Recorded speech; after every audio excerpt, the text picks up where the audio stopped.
రాష్ట్ర వ్యాప్తంగా ఎప్పుడెప్పుడు అని ఎదురు చూస్తున్న తల్లికి వందనం పథకానికి సంబంధించి అర్హుల జాబితాలు సిద్ధమైతే చేస్తూ ఉన్నారు. రాష్ట్ర వ్యాప్తంగా విద్యార్థులకు సంబంధించి వివరాలు అయితే సేకరిస్తున్నట్టుగా తెలుస్తూ ఉందన్నమాట. వేసవి సెలవులు ఇచ్చిన వెంటనే తల్లికి వందనం పథకానికి సంబంధించి అర్హుల జాబితా అయితే రిలీజ్ చేస్తామని ఆంధ్రప్రదేశ్ ప్రభుత్వం అయితే తెలియజేయడం అయితే జరిగింది. సో మనం చూసుకున్నట్లయితే తల్లికి వందనం పథకానికి సంబంధించి తల్లులందరూ కూడా ఎదురు చూస్తూ ఉన్నారనమాట. ఈ పథకానికి సంబంధించి విద్యార్థుల వివరాలు సేకరణలో ప్రభుత్వం అయితే సిద్ధంగా అయితే ఉంది.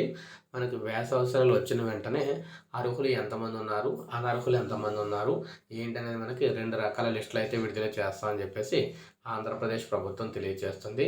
తల్లికి వందనం పథకం ద్వారా ఒక్కొక్కరికి 15,000 రూపాయలు అయితే రాష్ట్ర ప్రభుత్వం జమ చేస్తుంది. కుటుంబంలో ఎంతమంది విద్యార్థులు ఉంటే, ఎంతమంది చదువుతూ ఉంటే వారందరికీ కూడా తల్లికి వందనం పథకం ద్వారా 15,000 రూపాయలు ఒక్కొక్కరికైతే వేస్తారు. గతంలో 6 ఉంటే 6 కూడా 15,000 రూపాయల చొప్పున 90,000 అయితే వేయడం అయితే జరిగింది. అయితే 2,000 రూపాయలు టాయిలెట్ మెయింటెనెన్స్ కింద అయితే తీసుకుంటూ ఉన్నారు. మిగిలిన 13,000 రూపాయలు తల్లుల ఖాతాలకు అయితే జమ చేస్తూ ఉన్నారన్నమాట. సో మరొక విడతకు సంబంధించి రాష్ట్ర ప్రభుత్వం సన్నాహాలు అయితే చేస్తుంది. సో తొందరలోనే మనకి అర్హుల లిస్టులు అయితే విడుదలైతే కాబోతూ ఉన్నాయన్నమాట.